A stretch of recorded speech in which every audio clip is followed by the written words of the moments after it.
Is it possible to have too much responsibility, to take too much responsibility for yourself? Like, one thing that I've been thinking is that the victim mindset, where you believe that you have no control over the outcomes in your life.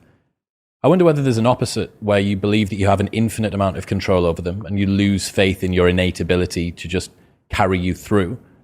I've been thinking a lot about releasing the tiller, which is a Jed McKenna quote. And he's talking about the fact that the best way to ride a boat through a storm is to actually release the tiller, and it allows the boat to maneuver best through the swells. And I think that a lot of the time, going back to the imposter syndrome thing that we were talking about, as you start to accumulate more and more competence, the higher level of overthinking, the higher level of neuroticism, the more of an attention to detail that got you from 0 to 50 isn't necessarily the thing that's going to get you from 50 to 100. You know, you had to get across a river and it was bad and difficult. You don't need to carry that boat across ground to then get you across the next one. And I wonder whether the opposite of a victim mentality, where you take responsibility for the things that occur in life, I wonder whether you can overshoot that. You can, for sure. Yeah, definitely. I mean, you know, Dostoevsky said that every man was responsible for everything he did and for everything that everyone else does, which is kind of an insane statement, but also somewhat, it's true in a certain sense. You do have an indefinite responsibility, and you do have an indefinite capacity to bear that responsibility, but that doesn't mean it can't be crushing. And then I would say the antidote to that is that you're not in this alone. As your responsibilities mount and your opportunities increase, you have to delegate more and more. There's enough for it's important that you do everything you can, but there's enough for everyone to do.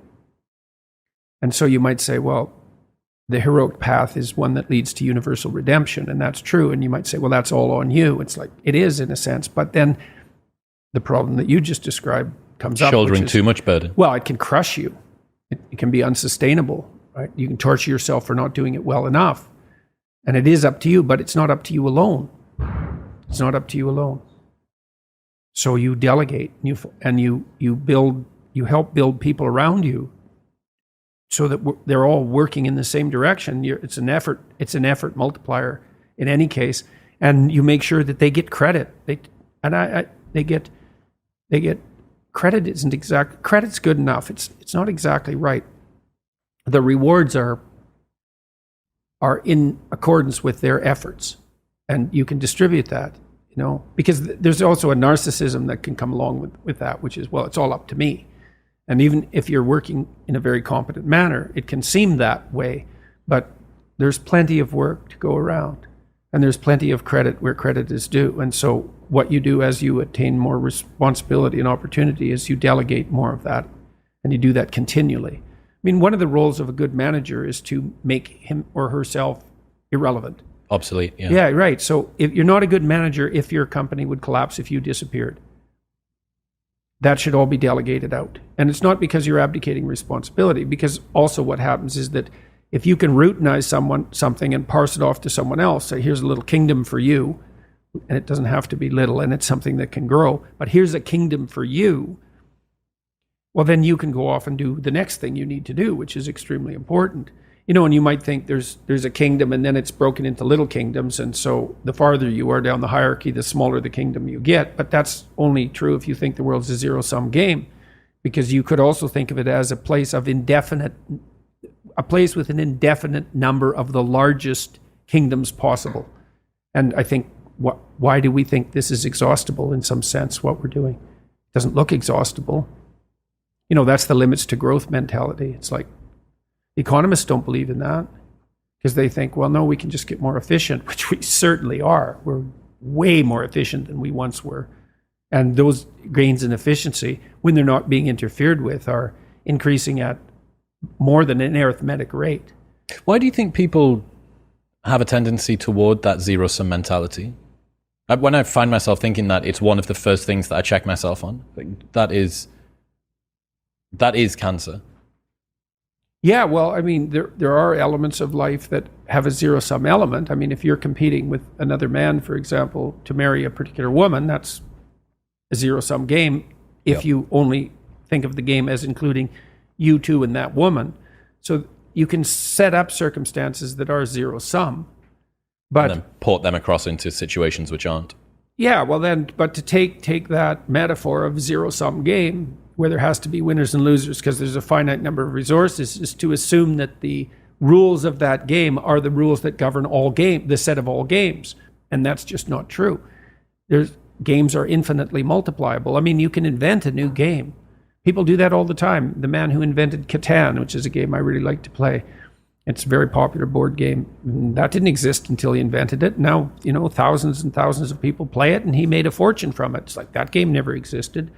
So there doesn't seem to be any limit to the number of games we can invent.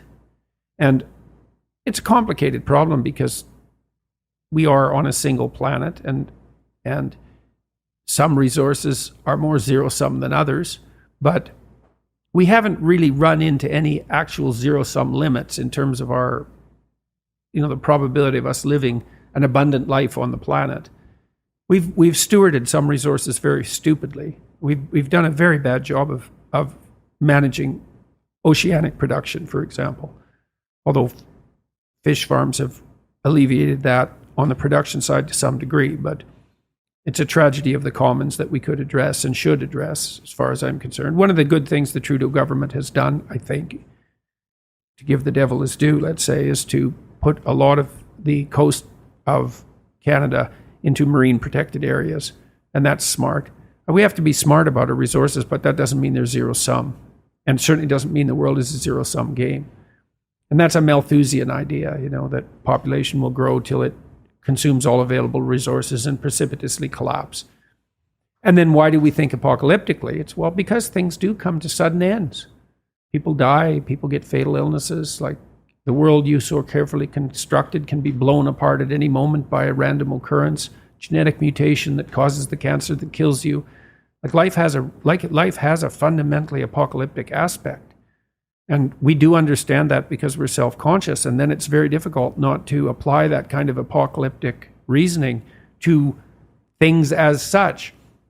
The world's going to burn up. The climate's too hot. What about runaway positive feedback loops? Because that's what the climate types are afraid of. It's like, hey, they happen. How do we bind our apocalyptic thinking? That's a good question, man. That's a good question. We do that through truth. We do that with the truth.